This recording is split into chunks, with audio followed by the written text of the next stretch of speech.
നമസ്കാരം. ട്രംപിനെ അമേരിക്കക്കാർ പിടിച്ചുകെട്ടി തടവിലാക്കി. കൊല്ലാതിരിക്കാൻ ഇറാന്റെ മുന്നിൽ കാല് പിടിച്ച് ട്രംപ്.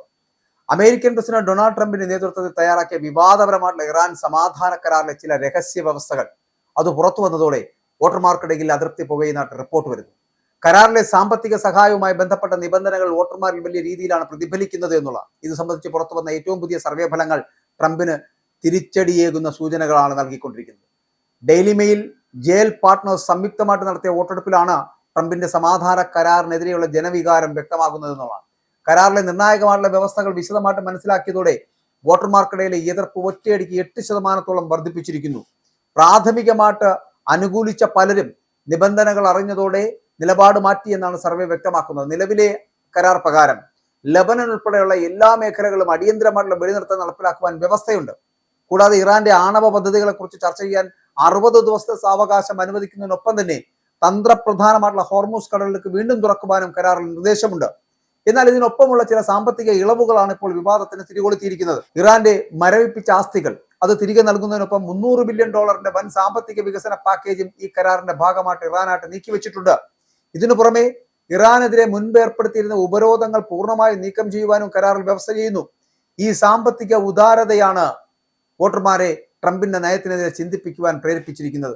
സർവേയിൽ പങ്കെടുത്ത 1059 രജിസ്റ്റർ ചെയ്ത വോട്ടർമാരിൽ 35% പേർ മാത്രമാണ് നിലവിൽ ഈ സമാധാന കരാറിനെ അനുകൂലിക്കുന്നത്. എന്നാൽ 26% പേർ ഇതിനെ ശക്തമായിട്ട് എതിർക്കുന്നു. അതേസമയം കരാറിനെ അനുകൂലിക്കുകയോ പ്രതികൂലിക്കുകയോ ചെയ്യാതെ 26% പേർ നിഷ്പക്ഷ നിലപാട് സ്വീകരിക്കുകയും ചെയ്തു. 13% പേർ തങ്ങളുടെ നിലപാടിൽ ഇപ്പോഴും വ്യക്തതയില്ലാത്തവരായി തുടരുന്നു. കരാറിലെ സാമ്പത്തിക നയതന്ത്ര വ്യവസ്ഥകൾ പുറത്തു വന്നതോടെ യുഎസിലെ പ്രമുഖ രാഷ്ട്രീയ പാർട്ടികൾക്കിടയിൽ അപ്രതീക്ഷിതവും കടുത്തതുമായിട്ടുള്ള ഭിന്നതയാണ് ഉടലെടുത്തിരിക്കുന്നത്. സാധാരണയായിട്ട് വിദേശ നയങ്ങളിൽ ഏകകണ്ഠമായിട്ടുള്ള നിലപാട് സ്വീകരിക്കുന്ന വോട്ടർമാർക്കിടയിൽ ഈ കരാർ വലിയ രീതിയിലുള്ള രാഷ്ട്രീയ ധ്രുവീകരണത്തിന് കാരണമാക്കിയിട്ടുണ്ട് എന്നാണ് രാഷ്ട്രീയ നിരീക്ഷകർ വിലയിരുത്തുന്നത്. കൗതുകകരമായിട്ടുള്ള വസ്തുത, ട്രംപിന്റെ സ്വന്തം പാർട്ടിയായിട്ടുള്ള റിപ്പബ്ലിക്കൻ പാർട്ടിയിലെ വോട്ടർമാരാണ് കരാറിലെ വിശദാംശങ്ങളെ ഏറ്റവും കൂടുതൽ പിന്തുണയ്ക്കുന്നത് എന്നാണ്. 51% റിപ്പബ്ലിക് അനുഭാവികളും ഈ കരാറിനെ അനുകൂലിച്ചപ്പോൾ 17% പേർ മാത്രമാണ് ഇതിനെ എതിർത്തത് എന്നുള്ളതാണ്. ട്രംപിന്റെ തീരുമാനങ്ങൾക്ക് പാർട്ടിക്കുള്ളിൽ ലഭിക്കുന്ന ശക്തമായിട്ടുള്ള പിന്തുണയാണ് ഇത് വ്യക്തമാക്കുന്നത്. എന്നാൽ പ്രതിപക്ഷമായിട്ടുള്ള ഡെമോക്രാറ്റിക് പാർട്ടി ഈ കരാറിനെ കടുത്ത സംശയത്തോടെയാണ് വീക്ഷിക്കുന്നത്.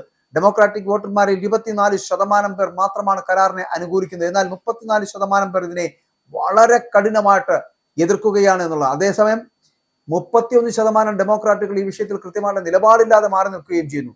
സ്വതന്ത്ര വോട്ടർമാരിൽ 30% പേർ അനുകൂലിച്ചപ്പോൾ 27% പേർ ഇതിനെ എതിർപ്പ് രേഖപ്പെടുത്തുന്ന ഒരു സാഹചര്യം വരെ ഉണ്ടായി എന്നുള്ളതാണ്. പ്രായഭേദമന്യുള്ള വോട്ടർമാരുടെ നിലപാടുകളിലും വലിയ വിള്ളലുകൾ ദൃശ്യമാണ്. പ്രായമായിട്ടുള്ള അമേരിക്കക്കാർ ഈ കരാറിനോട് കടുത്ത വിയോജിപ്പ് പ്രകടിപ്പിക്കുന്നു. 65 വയസ്സോ അതിൽ കൂടുതലോ പ്രായമുള്ള വോട്ടർമാരിൽ 43% കരാറിന് എതിരാണ്. വെറും 26% പേർ മാത്രമാണ് ഇതിനെ അനുകൂലിക്കുന്നത് പോലും. എന്നാൽ 18 വയസ്സിനും 29 വയസ്സിലുള്ള പ്രായപരിധിയുള്ള യുവാക്കളിൽ 46% കരാറിലെ വ്യവസ്ഥകളെ സ്വാഗതം ചെയ്യുമ്പോൾ 12% പേർ മാത്രമാണ് ഇതിനെ എതിർക്കുന്നത്. കരാറിന്റെ ദീർഘകാല നിലനിൽപ്പിനെ കുറിച്ച് വോട്ടർമാർക്കിടയിൽ ഇപ്പോഴും ആശങ്കകൾ ബാക്കിയാവുകയാണ്.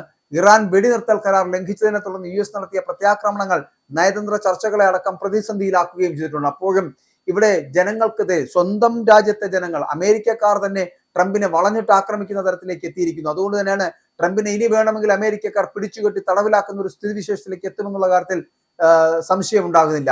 ഒപ്പം തന്നെ ഇറാൻ വളരെ കൃത്യമായിട്ടുള്ള മുന്നറിയിപ്പ് നൽകിയിട്ടുണ്ട്. ഈ സമാധാന കരാറുകൾ പാലിക്കാതെ മുന്നോട്ട് പോവുകയാണ് അമേരിക്ക നടപ്പിലാക്കുന്നത് എങ്കിൽ ഈ ഇറാന്റെ മറ്റൊരു മുഖം കൂടി അമേരിക്കയ്ക്ക് കാണേണ്ടി വരുമെന്നുള്ളതാണ്.